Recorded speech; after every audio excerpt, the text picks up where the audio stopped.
All right. Hello, everyone. Our final speakers today are Allyson Grey and Alex Grey, who are visionary artists that I think many of you are familiar with and appreciate the art of. And they will take it from you. Oh, thank you so much. That's so good of you. You know, how can you know everybody? We are just going to get to know each other. So, just to introduce who we are, you know, we're both artists. We've been sharing a studio for almost 50 years, and we are partners in every aspect of life. You know, we co-founded a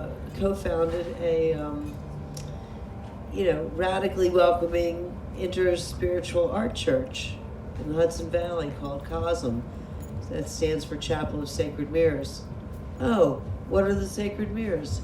The Sacred Mirrors are a series of paintings that Alex painted, but let's see. But that you inspired and named the Sacred Mirror series. And we had an MDMA vision back in 1985 after I'd created many of the sacred mirrors, and they'd been exhibited and stuff. And there was a collector who wanted to buy them, and we thought, God, we need the money, so let's sell them. So we sold them, you know, and then he gave us some MDMA, and he said, hey, I understand you guys like to alter your consciousness and everything. If you haven't tried this, give this a try, you know. And so we took it in a couple of days, and we both had a vision of a chapel, and we came out of this experience, you know, kind of ecstatic, but also like, hey, I think we're supposed to build a chapel.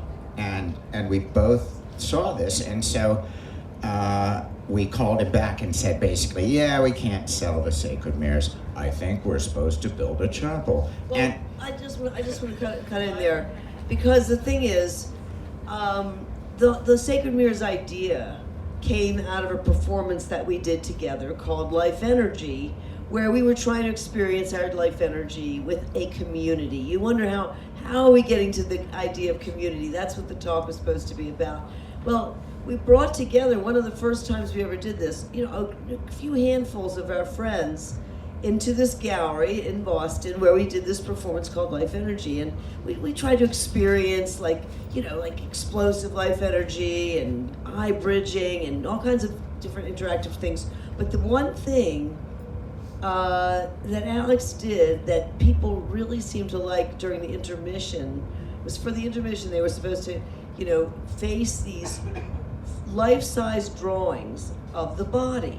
You know, one was the nervous system, and it was a 6-foot-tall figure, and the other one was like the metaphysical systems of the body, like the acupuncture meridians and points and the auras and the chakras and things like that. That was the other chart. And they were supposed to stand there in front of it and see if they could reflect on their life energy. So that was,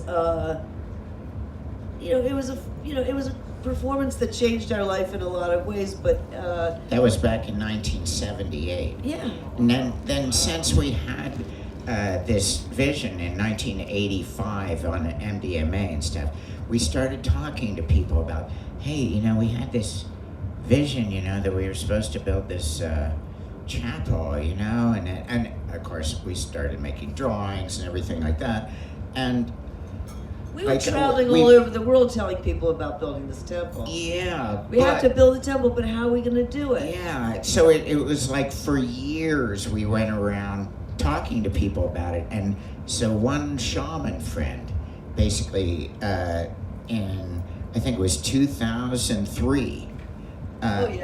Or 2002. It was our anniversary. Okay. December 4th. Yeah. He said, you know, I have heard you talking about this chapel idea, but you know, building a sacred space is the work of a community. So, where's your community? And So I think that we should start full moon ceremonies if you really want to see whether there's a community that could develop. And we were supposed to be there to pray for the Chapel of Sacred Mirrors to happen. Like that was our group prayer. Then everybody had their own individual prayers. But that was the beginning of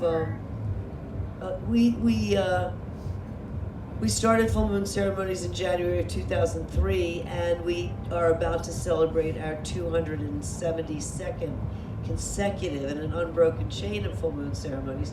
We've moved a few times. We've moved the ceremonies. They got bigger, and they got more, more stuff going on, But you should come and experience a full moon ceremony in Cosm. It's something that, has been going on for over 20 years, and it's a psychedelic community that includes people who are not psychedelic.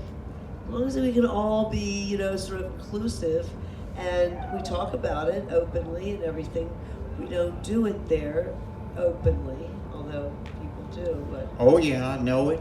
It's been known to happen. It's been known to happen, but Yeah. we don't know about it unless it's legal, because we're a legal church. So Yeah, cannabis is legal now in New York, at least.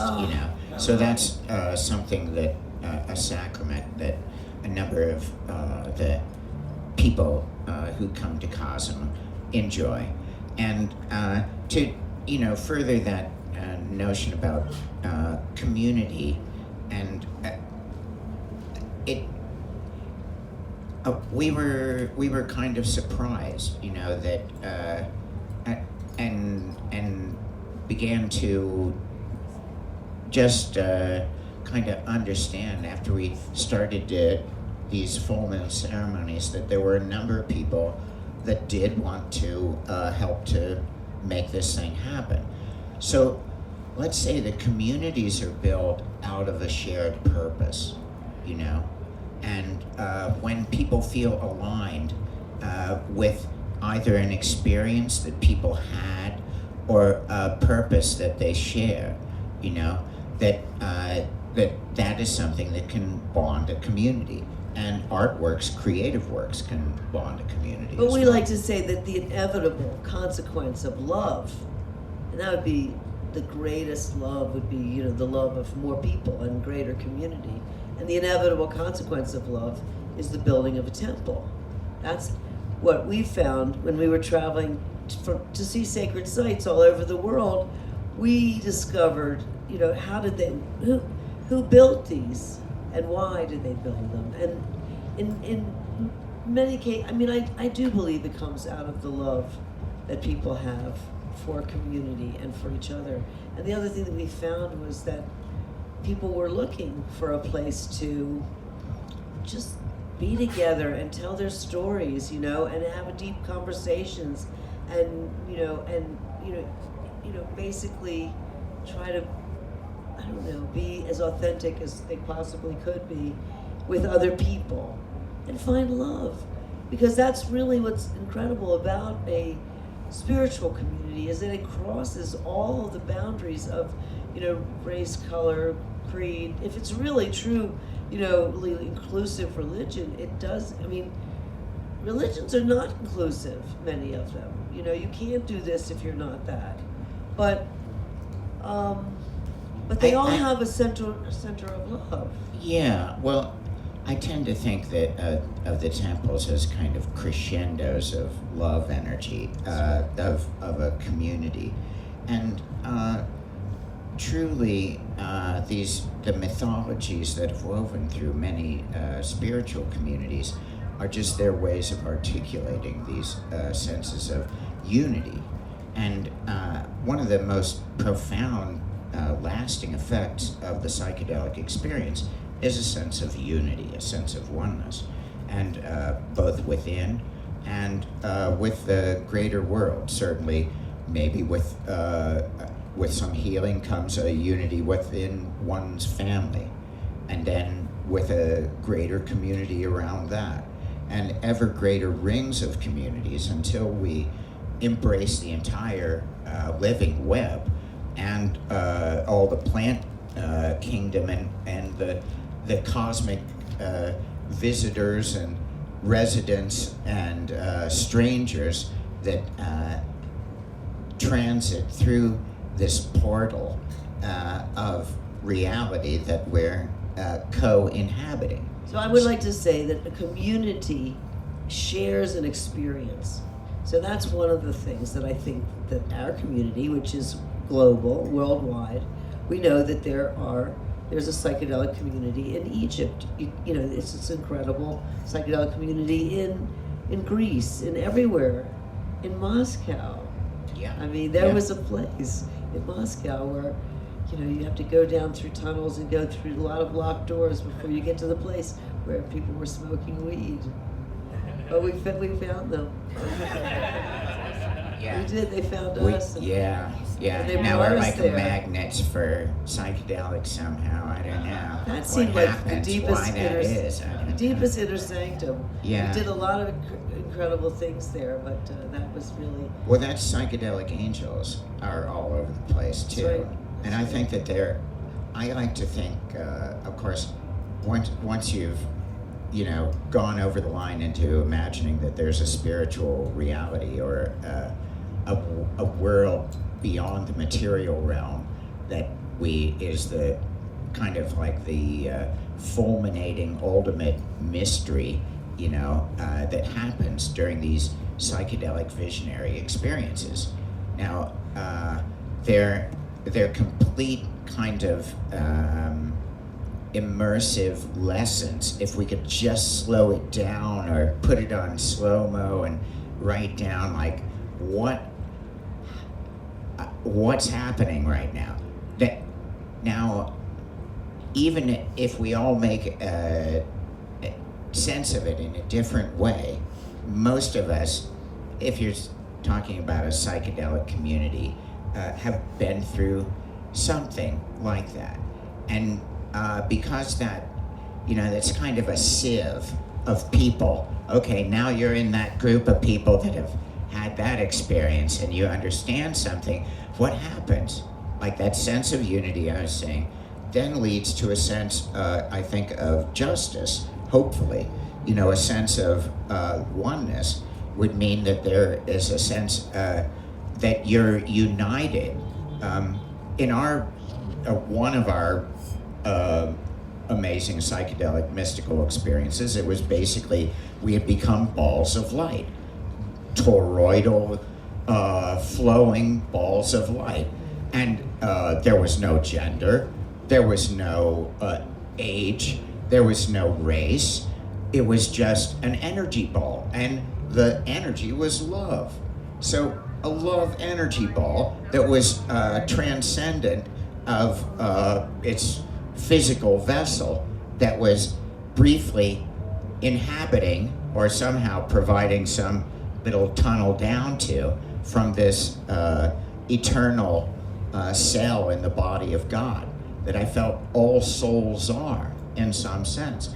And this sense of unity means that we're all, you know, in this field of love energy, and each learning a different lesson, but each as important, basically, as each other. So that sense of equality and what should lead from that right view of interconnectedness to a sense of justice, I think is, you know, ultimately what one begins to see. And you connect with those core values of all the different spiritual traditions, like So I'd like to just break in for a second and say, circling back to the original theme of the night was, you know, psychedelic community values. Like, what has psychedelics taught us about community? Is the conversation, and of course, we have grown as a community. We started the Cosm Journal in 2003, and we've had, you know, covered various aspects of visionary culture in the journal in 10 different volumes with different themes like community and love and the body and things like that. There are many, but this is the newest version. It is a fat boy, and it has amazing things in it. It's our first hardcover Cosm Journal, number 11, with the theme being, guess what? Entheon, which is, for those of you who don't know, what goes on with us. We have built a sanctuary of visionary art. It right now is at the phase where we need to put the sculptures, this beautiful conceptualization of the sculptures of Entheon, so that we can have a beautiful ornamentally sculptural building. But anyway, within that volume, there are things that talk about the history of Cosm. How did a community form? Like, how did, and maybe some of you have questions about that you have been thinking about living in community, or that you would like to, know more about how to start an intentional community. Any of those things. I think, we kind of are not the experts really. We just stumbled on into it, but it grew in the way that, we just adore. We just love the way it is, and you can come and visit us, and we can have ways to entertain people and to meet with your friends, when they're in town. It's a great network of. It's the great net of beings, as Alex's painting says. There's also a psychedelic reliquary there. So we have some interesting items. One of the drawings by Kat Harrison that was reproduced in Plants of the Gods of the kind of mushroom shaman whose beehive-like body is there and bee-like face is there. So, and we also have the photograph upon which it was based. So that kind of established an early visionary psychedelic art, and one of the earliest examples, really, and of what Terence thought must be a mushroom cult of some kind that lived together there. And so they had their own unique creative expression that is still running around on people's T-shirts today. There it is. There you go. Say, there look we at that. That is the drawing. That's the very drawing. So, but it's a cave. Super. It was a cave drawing. So Kat Harrison had to, make the drawing more clear, and her drawing became the cover of a lot of books about mushrooms and psychedelics and stuff. And so the we prehistoric connections with communities that have that seem at the basis of much of world civilization. If we dig deep enough, we find these roots. And so I think that Burning Man exemplifies many of the values that one hopefully would come to if you're holding high value to creativity and to invention, reinventing oneself. And I think that comes naturally out of the psychedelic experience, as well as the idea of leave no trace. That this is something important to care for the planet, care for the community by showing your solidarity with those values, and by picking up stuff that isn't yours but finding a proper place to put it. This is a way that we can imagine a future where this comes natural to all our communities on the globe. Now, it seems like, who could even imagine that, at this point? This is the place where you can, turn the normal, quote, normal world on its head for a little while and see through a new lens and see if it can help align you better with the creative source that's really moving through all the great traditions, and I think is uniting psychedelic communities around the world. Certainly in these festival scenes and things like this is where, like I said, love crescendos, not only in the temples, but in these temporary mushroom-like fruitings of festival culture or psychedelic culture all over the world. I want to encourage everybody, and I'm sure that you're here about community because you are part of communities, probably many communities. Some of us are, members of the community of where we live, or various groups that get together regularly. If you were the kind of leader that wanted to start a community, I think that it's just a gathering of people, and we all know how to do that. But it's also good to join the gatherings of others, and make a little mini government that works, so that you work together. Our history that ended us up in this as an interspiritual art church. Well, it's just that we were doing everything that churches do.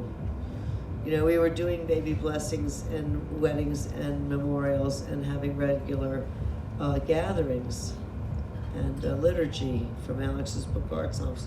So, it just turned out that way, but a lot of communities are developed differently.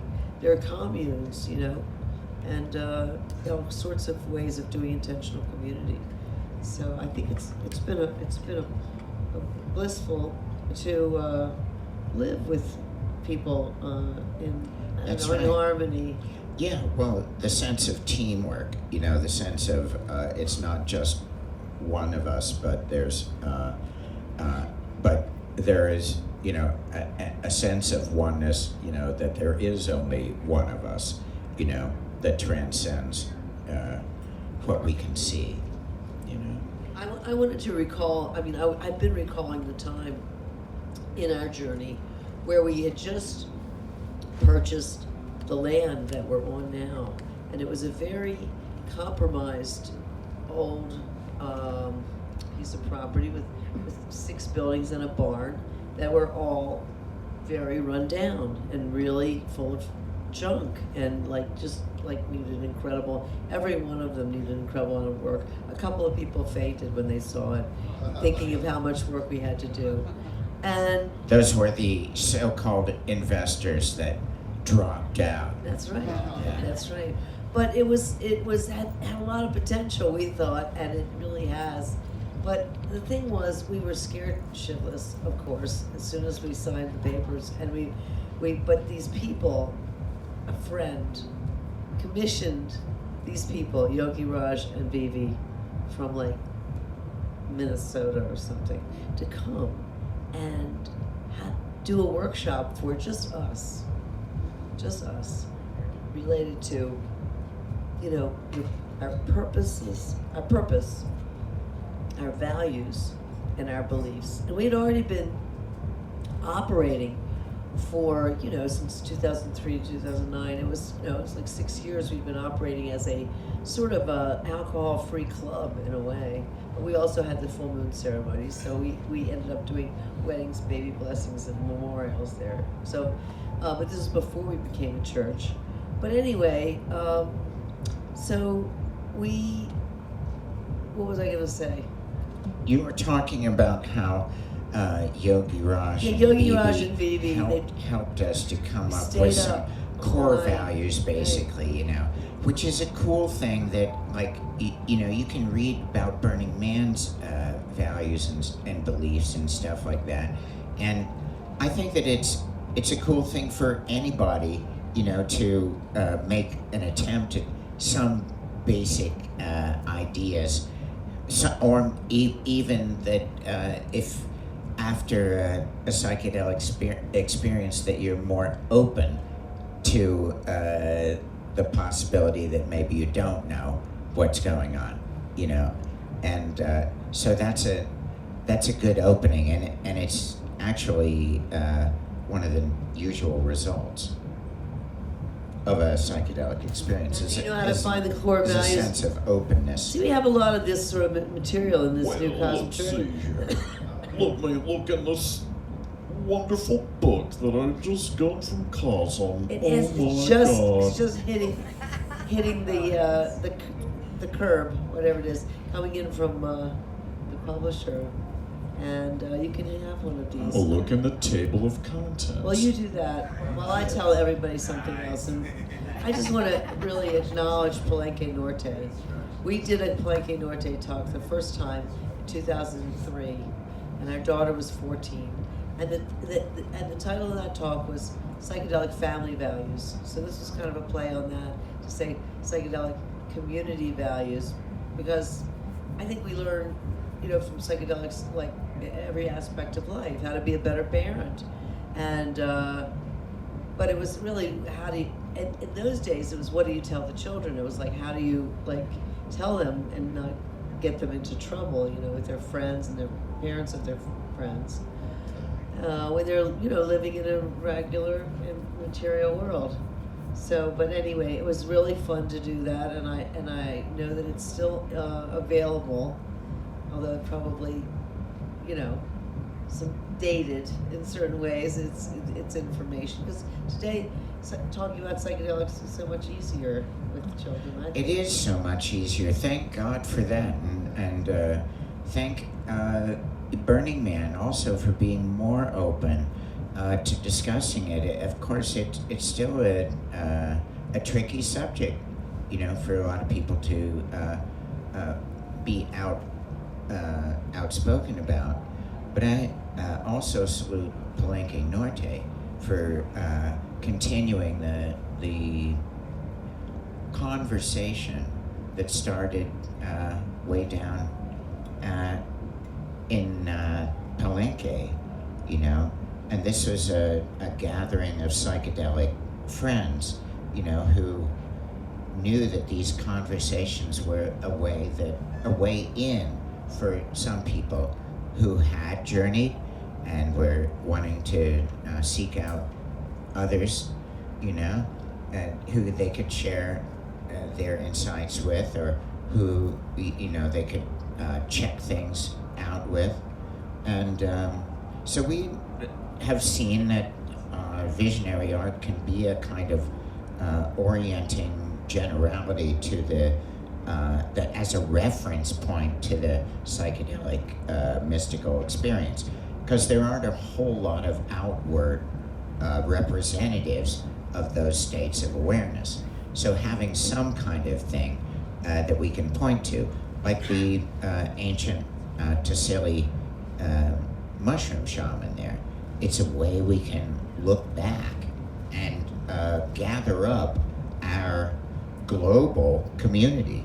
Because, if we're connected with psychedelics and we're connected with creativity, why, those are two of the oldest paths, I would dare call them a religion. We call ourselves an art church. I mean, maybe that's audacious, but creative spirit is something that all creative people are familiar with. It doesn't even need a mythology. But what else could it be but a kind of a living ingot of the, same kind of cosmic energy that birthed all the galaxies, We're a forward evolution of that kind of cosmic energy. And so as creators here at Burning Man, this is like one of the greatest places to meet community and to, experience things together. They say what makes a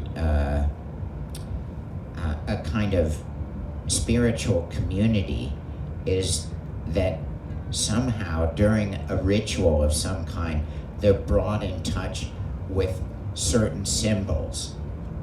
Now, obviously, the Burning Man and the Burning Temple are very important, symbolic, and by symbolic we mean that they're infinitely kind of interpretable. They don't have a clear, it only means this. It means so many things. It could be the creative spirit itself, a light, with with energy, and radiant. So I think that we come in contact with our own light, see the light body and all the fireworks and everything like that. We light up ourselves, the common self, the universal one, and then the temple, which is the community and our sacred bond with each other. And those that have passed, the spirits, are there in the dust, in the playa dust, and we see them swirl about and make contact. So we get to have that holy experience of unity with the nature spirits, and they're strong here. Boy, oh boy, we know that. And celebrate even these special times when we whisper about, boy, the weather's been pretty nice, hasn't it? Don't say it too loud. Yeah. We all feel so lucky. But anyway, so, well, we could mention a few. I think it'd be almost more interesting, though, to hear from you all. Like, what do you think? And do you have core values with your community? It's a really great exercise to start to think about your purpose, your mission, really, and then your values, like what's okay with you. I think that one of the things that we share a lot in this community is the value of acceptance of differences. That's definitely a core value. And we have things in I'm not going to bore you with it, but we have things in here about, our work ethic at COSM. Like, what is our work ethic? How much, are we putting in to whatever we are, committed to in our life? It's like creativity can be like devotional labor, so, and our lives are our ultimate works of art, Consciousness is the ultimate medium, so how do we author our life story? How do we craft our thoughts, So I think that the metaphors that are loose in a I don't know, creative spiritual community, even some people wouldn't say, I wouldn't call Burning Man a spiritual thing, but a lot of people do, and a lot of people connect with it, like with a kind of intensity and passion, because there's no place like it on earth, where they can bond with other people, and even if it's just that year, you'll always remember certain things, and it unites you. So So does anybody have any topics that they'd like to hear us talk about, or that you would like to bring up? Yes. I'll run the mic over there. Yes. Oh, okay. We'll do this person. That's not as good. I was wondering Alex, sit back. I can't see. your experiences through psychedelics Put your mic closer to your mouth. have any informed messages about end of life, afterlife, how we're honoring this experience now, and how to carry that through into a greater journey. How do we? Well, curious you asked that question. Well, it's very interesting. Everybody to hear. Okay, it's about through the psychedelic experiences. Do you have any insights about the end of life kind of transitions? And could you say anything even eschatologically or ontologically about the possibility of, kind of survival of physical death? And so I would, one of our earliest and most powerful psychedelic experiences that we talk about, we call it the universal mind lattice, that kind of toroidal ball of light that I was talking about, that I experienced. Everybody is that, we're simultaneously here and there, you know. And so from that vantage point, I could also see that, oh, I was just simply like one little time sausage capsule, you know, of the, you know, it's kind of, you ever seen the yo-yos, you know, where they do the walk the dog thing, you know? So I think of it as like somehow, you know, God and you conspire and you come down and you spin in life and then you snap back up, you know, into the so, you know, spiritual sky. So to my mind, we got a glimpse of what it could possibly be like in some of the after-death states. Now, I got a confirmation on that when I found a report by a guy named Victor Solo, who wrote one of the first, before there was the term near-death experience, he wrote a thing for Reader's Digest, and it was, I died at 10:45 or something like that, you know, kind of sensational thing. He had a heart attack and wound up describing something that was so uncannily similar to this, you know, and eventually the electrical paddles brought him back, but he told everybody about this experience and wrote up this thing, and it was very, very interesting. Some guy got struck by lightning in Japan and died, and then was revived, and he found me when I had a show in Japan and said I was in the Universal Mind Lattice, and seeing this painting made me have to come, because he had come a long way, to talk to him. He showed me his big scar and stuff. So I'm not saying that this is what it's like on the other side, but to some people it is, and so that gives me a sense of openness about the possibility of the survival of bodily death. And I think if you consider these things scientifically, like Ian Stevenson, you know, all his research about reincarnation, yeah, would point to the idea that yes, there are multiple lifetimes, you know, and this is, I think that psychedelics definitely open up that, or even confirm that kind of sense. That's an exciting subject. I know one of Alex's favorites, really. Don't we all want to know, you know, what's on the other side? I think that, you know, the best, well, one of the best things about psychedelics is you know, that it helps us to resolve the conflict between life and death. And we signed a pact early on in our psychedelic journal, you know, where we said, you know, okay, you know, we're truce. There's a truce, yeah, between life and death.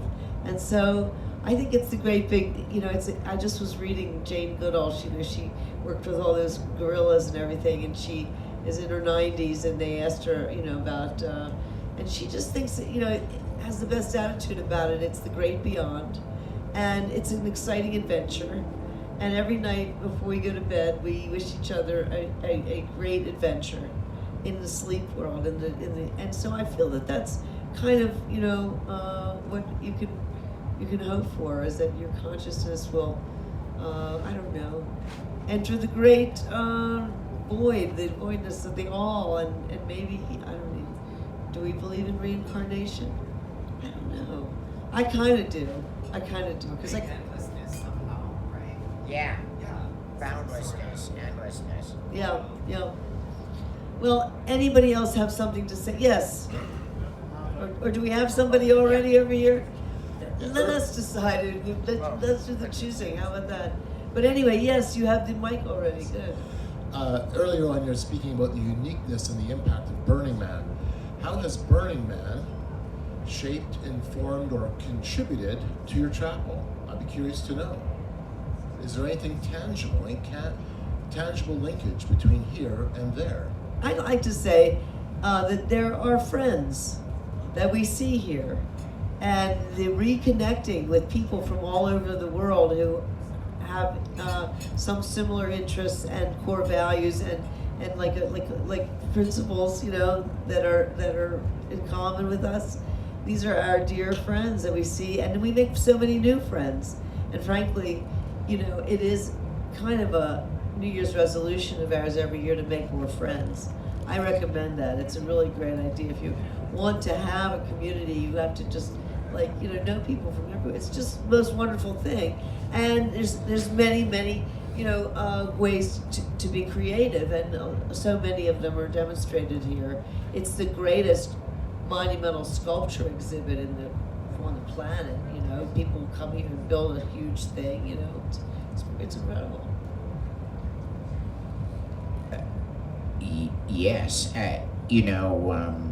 we met Kate Rodenbush in 2008. Kate Sorensen. And yes, well, we knew her, but I was saying that We passed the mic Kate- up front. Kate Rodenbush is a sculptor here at Burning Man, and many of her pieces of many years. She's built great temples and things, and so we invited her to, if she wanted to, use our grounds to display the Peace Altered States that was so beautiful. And so she very generously allowed that. And it brought kind of something that was directly associated with Burning Man and first seen at Burning Man, and provided a wedding chapel actually for many people at Burning Man, and then came to Cosm and is in our meadow and has been a place of many weddings as well. So it was an absolutely direct, and Larry Harvey came to visit Cosm when we were in the city. And so we had made connections over the years, and we're inspired by a number of artists run kind of initiatives that kind of bridge a lot of realms, like the Dominher community. It's a crazy, amazing community. The Burning Man community, there's nothing like it. But there's outposts, like burns that are all over the world. So, we feel like in some ways a satellite that resonates with a lot of the values, I wanted to also acknowledge Kate Sorensen, who, helped us build the first iteration was called Entheon Village, and it was here at Burning Man that we first used Alex's term. He made it up as far as I ever knew, the name Entheon. So Entheon Village became Maps and Cosm and Matt Atwood and Martina Hoffman and Robert Venosa and so the Zendo. It was I think it was among the first Zendo. And that was in 2006, and it was really from Kate's incredible generosity and her knowledge of organizing people and knowing the right people to talk, because we didn't know anybody. We had been here as guests in 2003 when we did the Palenque Norte, and but we made friends with Kate. She got us the first Entheon Village put together, and it's really, the friends that you make here are just so many things that we have done at Cosm. We had to mount two 800-pound doors on the bronze doors that we had cast, and from Alex's drawing, Creating a Better World, they're beautifully inspiring, message of creating a better world, and they're 800 pounds apiece. How did we make them, both ADA compliant and compliant with New York State, building codes? Okay. Friends from Burning Man made that happen. You see, we went to our friends in New Jersey who do metal work, and they made the most gorgeous doors happen. because you had to have it open with less than 5 pounds of pressure for ADA compliance. You just press a button, and the thing is all mechanical. It opens up hydraulically. So it's like, how do we find people that are willing to take on crazy projects? Yeah, it's like the uncategorizable kind of problems that artists have, can only sometimes be solved by the real, I don't know, what, it's like the Swiss Army knife kind of intelligences that are developed here on the playa,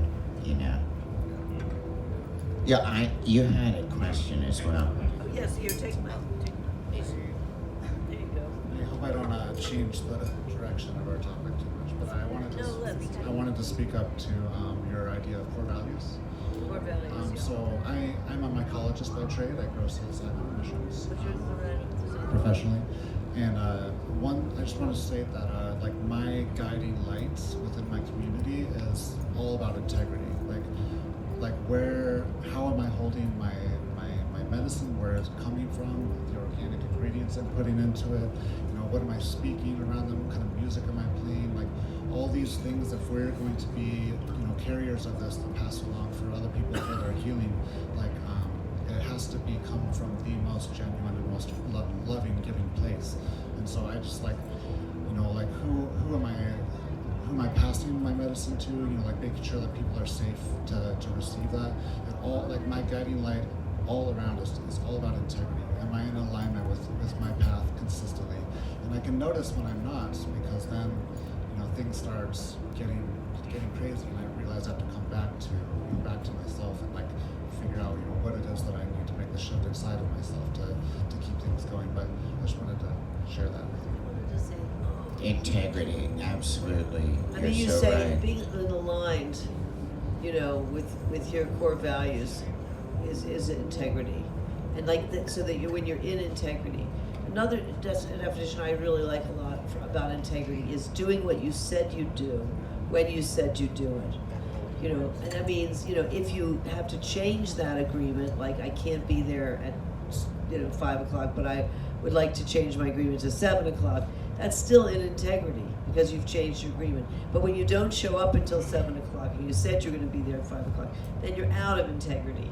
And so what do you do when you're out of integrity? Just as a core value, basically. But what do you do when you're out of integrity?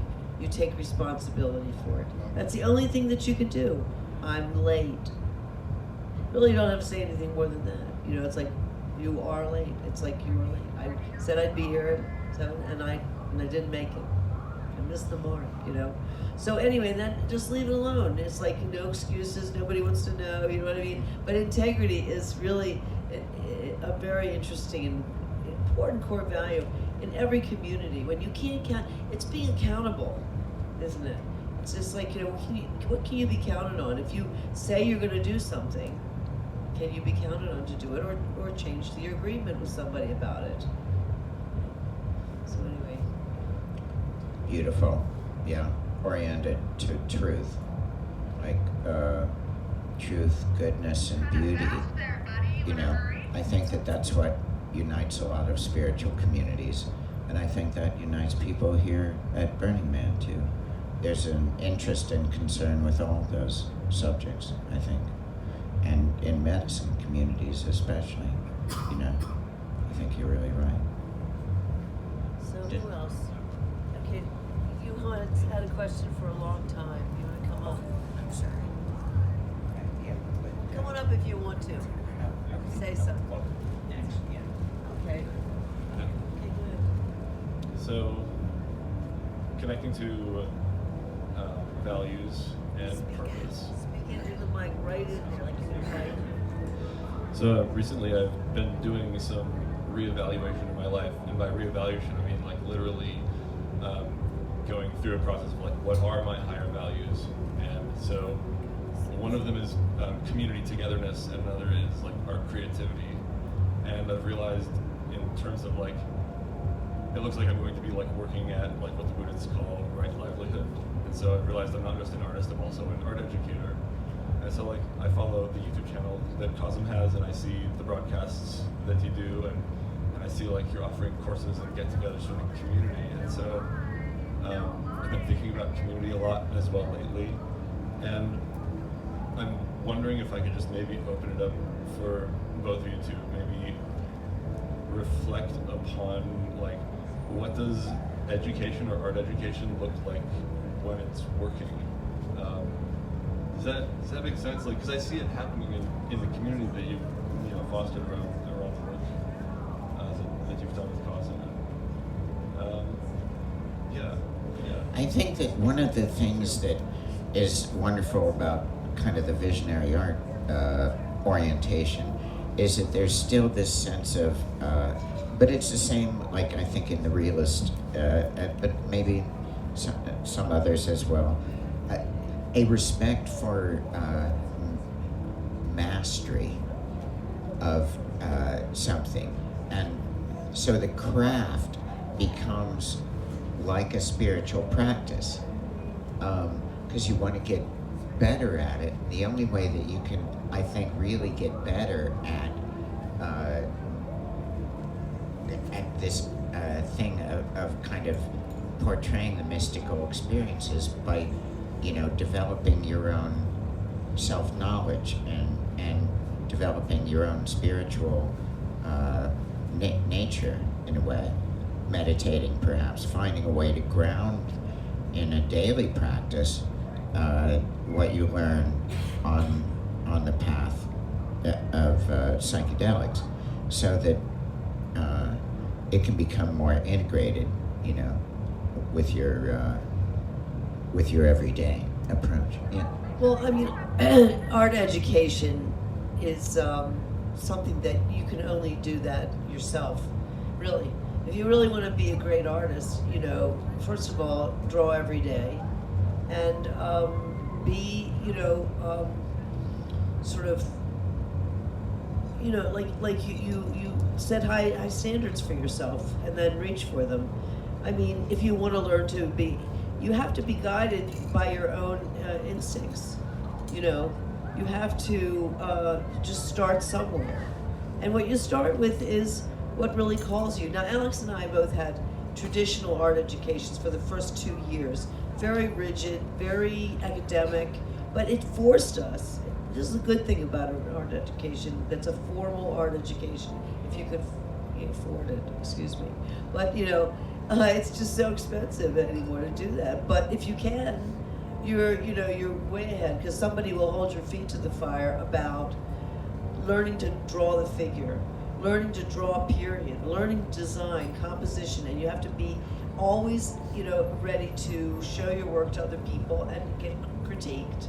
So that is another value of an art education. If you are working on, educating yourself as an artist, you can have gatherings. First of all, you can ask your family and your friends for advice. Which of these paintings, what do you like about this painting? What do you think is not working about this painting? And if I did the painting over again, how would you think I should do it differently? But ask those questions to yourself first. And you, because you have to teach yourself. If you don't need the figure and you just love pouring paint, don't bother. But if you've got to put figures in your art, you've got to study figure drawing, or it just doesn't look authentic. It doesn't look, like good. So the decision is up to each individual. You can get a lot of resources from going to a formal art education, but you can also take, classes at Cosm. I mean, we recommend that everybody come to our church. You can be on Zoom or you can be in person, and you can still come to our church. Once a month you have an art practice. And if it calls you, you'll put it into your life for the rest of the month. You might go back to that drawing that you started in our church, and you might make it into a painting, or you might, make it better as a drawing. So, if you have an inclination to want to make art, and you thought of yourself ever in your life as identifying as an artist, then it's worth it, I think, to make art part. Listen, it's a health factor, creativity. It could be music, it could be dance, it could be a lot of cooking and gardening, satisfy a lot of people's creative, ideas or need. It's not different than exercise. You dare not say, I don't need exercise. I just don't. I don't like to, You know that that's wrong. You may say it, but you know that that's wrong. You've got to keep yourself sharp as far as being a creator as well, and somehow be creative. Go to square dancing, or just do something that's creative. Now, and to speak further to it, I think that there would be a possibility of having both the craft and the mastery there, and a kind of ministry that would look at the great traditions and how those traditions had certain aspects that a psychedelic artist, visionary artist, could relate to. Some aspects maybe not so much. So you examine the great traditions, and you also look at the mystical experience. I was so taken by this whole matter of the psychedelic mystical experience helping heal people so dramatically, changing, reformatting their psychic hard drive, basically. It did for us, So, whatever the education is, it has to include understanding of sacred medicine work and the underlying mystical, visionary kind of cartographies of the great traditions, because we have an unbelievable inheritance of world spirit that we can draw upon to imagine the new kind of spirit of the moment, that can help further us through these dramatic times, some maybe at times catastrophic times, that we may have ahead of us, but maybe there's a way that the arts can serve consciousness change and the consciousness evolution. And I think that ultimately will help us get where we need to go.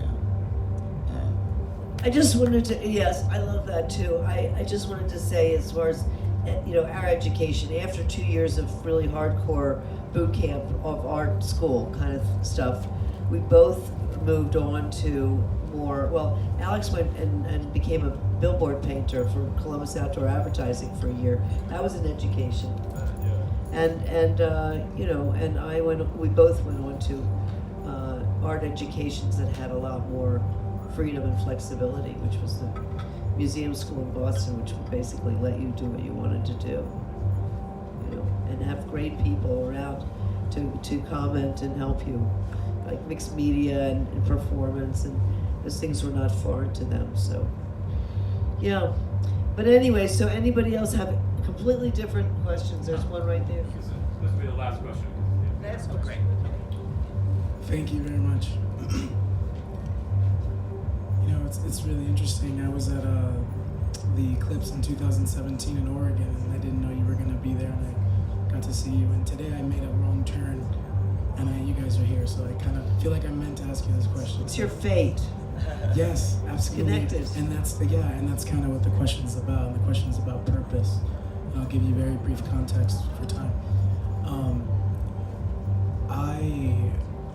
I was born in San Francisco, but my parents are. I'm one generation away from deep indigenous tribes in Dominican Republic and in Panama. And I grew up always, I'm a filmmaker, I'm a storyteller, ever since I was a kid. And life was really, a lot of things opened for me really quickly, and I rose up really quickly. I'm 36 and I just quit corporate America because I got the call. And the call has led me back to the Dominican Republic. And which I never experimented with psychedelics for fun. Never. It was a calling. And the mother ayahuasca, she presented me with, she said, "You're finally here. I gave you this life so that you could be here." And that has led me to connect with my indigenous Arahuaco Taino tribe. They are the first tribe that Columbus encountered when he found America. And they massacred us all. But we're still here. And the medicine has told me that all that happened was to get me to this moment where I am now a bridge between the ancestral and today. And, you know, I just got done doing a 3-week pilgrimage through my island to the sacred caves or the sacred stones. It was very powerful. We prayed and sang and gave offerings to all of our deities and of our cosmovision. And the call is so strong. I was in ceremony with our taitas, one of which is Arahuaco, who is from the Brazilian Amazon. He's a 77th generation shaman. And he has planted a seed in me to create a message, to create a signal and send it out to this universe, to call all of our descendants of Taino Arahuacos to come back to the island, to sit by the fire and to learn about our cosmovision and our ancestry. My question is, I feel such an immense sense of purpose to do this. On the last day of that pilgrimage, I got a call and they said, "Hey, do you want to come to Burning Man? Just show up to San Francisco." And I packed it for Burning Man in one day. And I'm here in front of you to ask you this question. I feel an immense sense of purpose.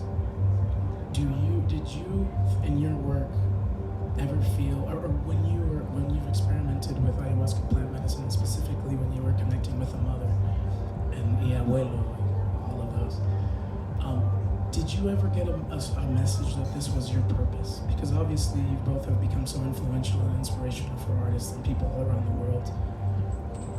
Did you ever feel that purpose? Because I do, and I have to get started now.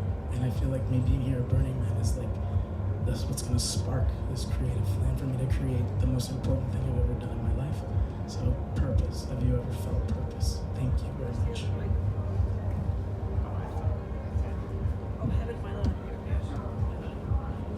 Yes, of course, and congratulations for feeling a sense of purpose. That's wonderful. Of course we did. Yes, I think that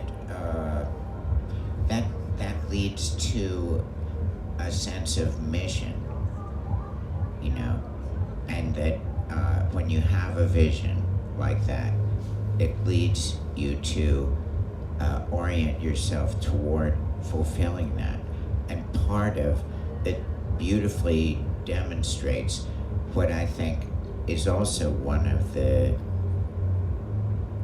possibilities that some in the psychedelic community are showing, which is a recognition of the legacy of the indigenous ancestors that have carried the medicines for millennia, despite tremendous forces that worked against it and demonized it and did all kinds of things to repress it.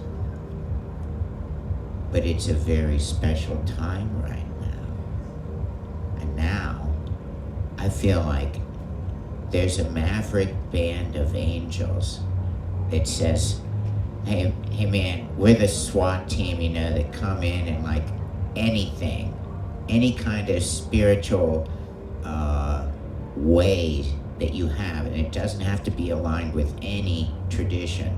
You know, if you just have this intention, you open up that space and you connect with the infinite, and then you start to see you are connected with medicine families, with sacred traditions that go way back before anybody can even say. So that sense of unity, that sense of purpose, that sense of connection with your roots, you know, but bringing and bridging, like, you know, you can speak to people in ways that have never been spoken before. And so that's a unique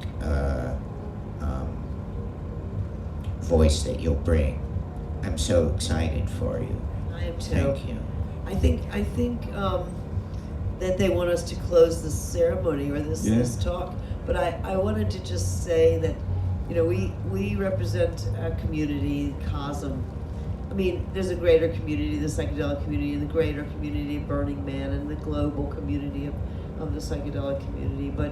But COSM's mission is to build an enduring sanctuary of visionary art to uplift a global community.